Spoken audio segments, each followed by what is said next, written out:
Salvete omnes, this is I'm Amelia, also known as TheMartianGeek. And it's time to move on to level 5, Crash Dash. Yeah, we start out with the entrance going the other way, so we're walking backward, and if you've played any other Crash Bandicoot games, you'll know what this means. Chase sequence. Yeah, in this level you spend most of the time running away from humongous snowballs that will kill you instantly if they touch you. Hey, where'd my Aku Aku go? Whoa. You get a checkpoint after each one. I think there are 4 in all. The chase level, oh yeah, those things don't actually hurt you, they just kind of slow you down for a little bit, and sometimes fling you right into obstacles, so avoid them anyway. Those electric fences also hurt you if they touch you. I don't think they're instant death, but I usually don't have a mask here anyway, so Crash only gets 1 hit by default anyway. The chase levels in Crash 2 are a lot more forgiving than the ones in the first Crash Bandicoot game were. That game had you run away from boulders, and in that one, if you screwed up even once, you were almost guaranteed to be toast. In this game, you have a lot more leeway, which makes them significantly more fun. The chase sequences in Crash 1 were kind of annoying, really. Maybe even more than kind of, although I guess they were fairly short. We're in another bonus room. Now here, you want to crouch jump over this and then hit that box, because that's something we've never seen before. A steel box bouncing on another box. And if you get caught in between them, it does, yeah, also don't do that. If you get caught in between those 2 steel boxes, then it kills you, so that's why I prefer not to hit the box until hit the box in the middle until I'm already past this.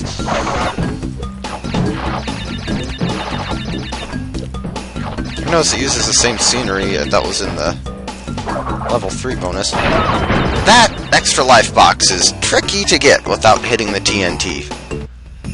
But I will have it. I want my 1-up, thank you very much. Of course, if it takes too long, I might just have to cut a few takes, and you know the drill. Synchronized bouncing. Whoa! Okay, I'm not going back for that fruit.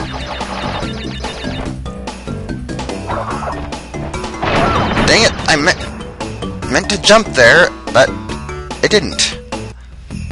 Come on.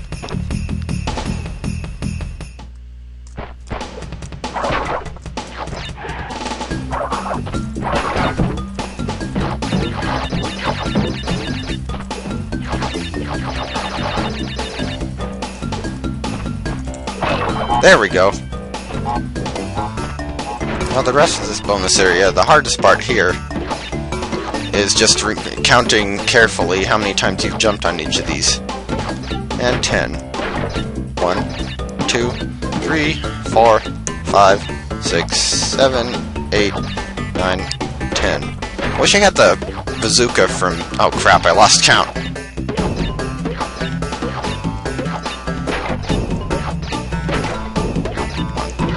3. I wish I had the bazooka from Crash 3 and 4 here.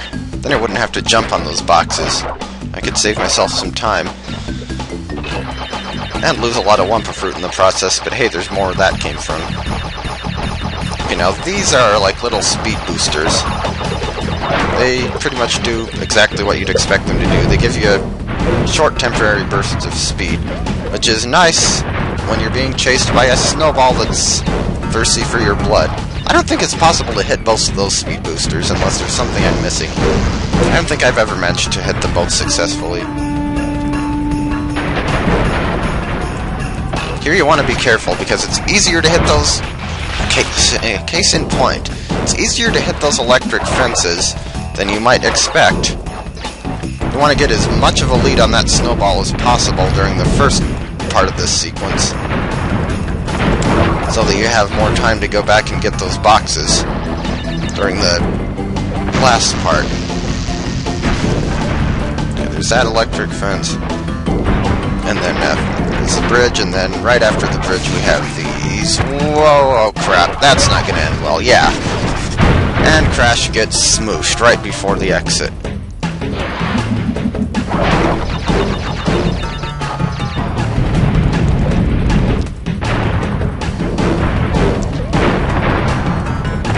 that box, get out of there. Hit one or the other of those speed boosters. Oh, that's not good. Yeah. Dang it, I got stuck on the scenery. And we get a close-up of Crash's flat face. This is the last snowball, of course. Oh, that's not... that cost me. Dang it.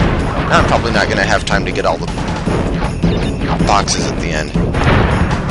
Oh, now I'm definitely not going to have time. Oh, dang it. I said the chase levels in Crash 2 give you more leeway, but those last few groups of boxes in this sequence, not so much. And this isn't... brilliant! This isn't the only time where you're running either. There are 2 more chase levels, and needless to say, they're both harder than this one, because they're later in the game, so...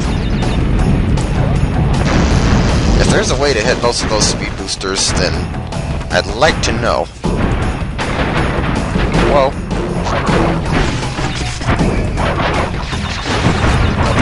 Ow, so close! There, ran forward a little too far.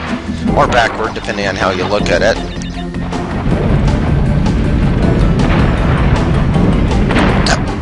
Dang it, well that's not gonna... no, it's not. That was dumb.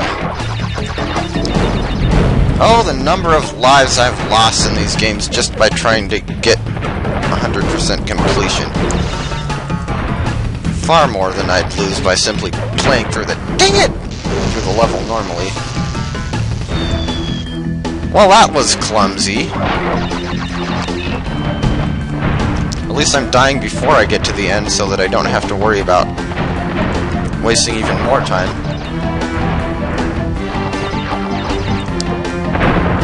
That was not paying attention. That might cost me. Okay, there's the bridge. And here's the hard part. But I made it, yes! And we got all 44 boxes, and there's the gem, so we're safe now. 27 lives left still. 55 Wumpa Fruit.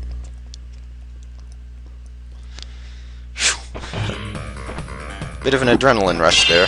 Like I said, the chase levels in Crash 2 probably have my favorite music from the entire series, or at least one of them. Okay, do your victory dance. Listen up. And we have another message from our friend Cortex. Some of them you may even recognize. Although they cannot harm you inside this warp room, they can attack you on your way to the next way. To get to the next warp room, use the platform that appears in the center of the room. Good luck. So yeah, now it's time for our first boss. They do the bosses in this game weird. Like, you don't actually see an icon of the boss or anything. They don't tell you what the boss is, like the boss is called in the warp room, but yeah. First time you get to a new warp room, you have to fight the boss. After that, you can skip over it. This is Ripper Roo. He first appeared in the first Crash Bandicoot game as the second boss. He was a little bit harder there. He's pretty easy this time. So yeah, basically he jumps around and turns squares on this board into TNT crates, and then he makes them blow up. Then he repeats again without his pogo stick since it got exploded, and now we have nitro crates. After the nitros, just walk over to him, attack him, and then repeat. You always have to find the safe area to stand that's far enough away from any of the explosive crates that you don't get yourself blown up. Gotta love that hyena laugh. And the safe area gets smaller each time, so...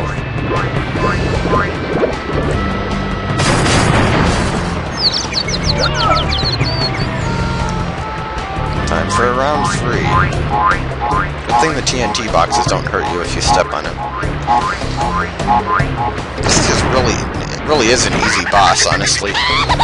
I think that laugh was actually the exact same one used for the hyena and the Lady and the Tramp. Yeah, blow yourself up, you idiot.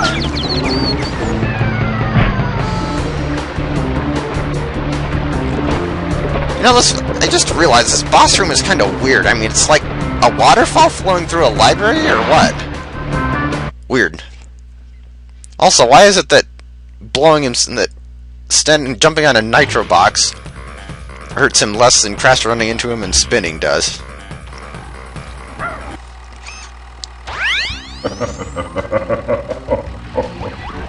I see that Ripper Roo failed to prove much of a challenge yet again. But back to business. There are crystals to be gathered, 20 to be exact. The planets will align shortly, all 13 of them, and this will create a power great enough to rip the Earth apart. Properly utilized, however, the crystals can absorb and contain the energy. Crash, is that you? I've been looking everywhere. I don't have much time to tell you this. You have to be careful. Trusting Cortex seems a little unwise. Crash, I can't keep the data path open much longer. Crash, you need to... So now we're in the second warp room, which seems to be ice-themed instead of the foresty kind of dirt area that the first one was. Let's save our game, why not? It's worth noting that if you do want to do the boss again after getting to the next warp room, then instead of just going up and holding up, you can hold the triangle button down and it'll take you to the boss room. Whoops. So yeah, now we have 5 more levels to tackle and of course the second boss. But that is for next time. For now, well, thanks for watching. I hope you enjoyed the video. And, well, I guess I'll see you next time, at the start of Warp Room number 2.